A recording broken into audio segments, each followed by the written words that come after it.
हाम्रो देश नेपाल पनि विदेशी जस्तो गरी होइन आत्मनिर्भर देश कहिले हुने होला त्यही सोध्छु कि म होइन।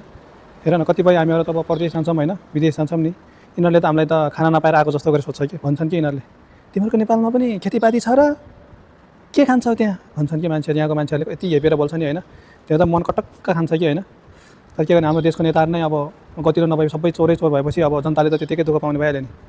हामी अब परदेशमा अब अर्काको देशमा होइन खाडीतिर जान्छौँ होइन दुःख गर्छौँ पसिना बोकाउँछौँ होइन त्यसले चाहिँ अब यो चोरहरूको लागि चाहिँ अब घर परिवारलाई सबैलाई यिनीहरूलाई चाहिँ इन्जोय गर्नको लागि चाहिँ अब रेमिट्यान्स पठाउने गर्छौँ हामी होइन। तर हाम्रो लागि कसैले पनि सोध्दैन मान्छेको होइन परदेशमा गएपछि मान्छेको गाली खाने बेइज्जत होइन आमामामा यति सहनुपर्छ कि जिन्दगीमा यस्तरी गाली त प्रायः खाँदैन खाएको पनि छैन खाँदा पनि खाँदैन होला हो त्यस्तो दुःख भोग्नुपर्छ।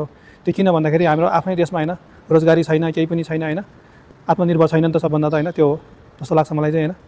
गाह्रो छ विदेशमा होइन परदेशको जिन्दगी पनि लास्टै धेरै गाह्रो छ।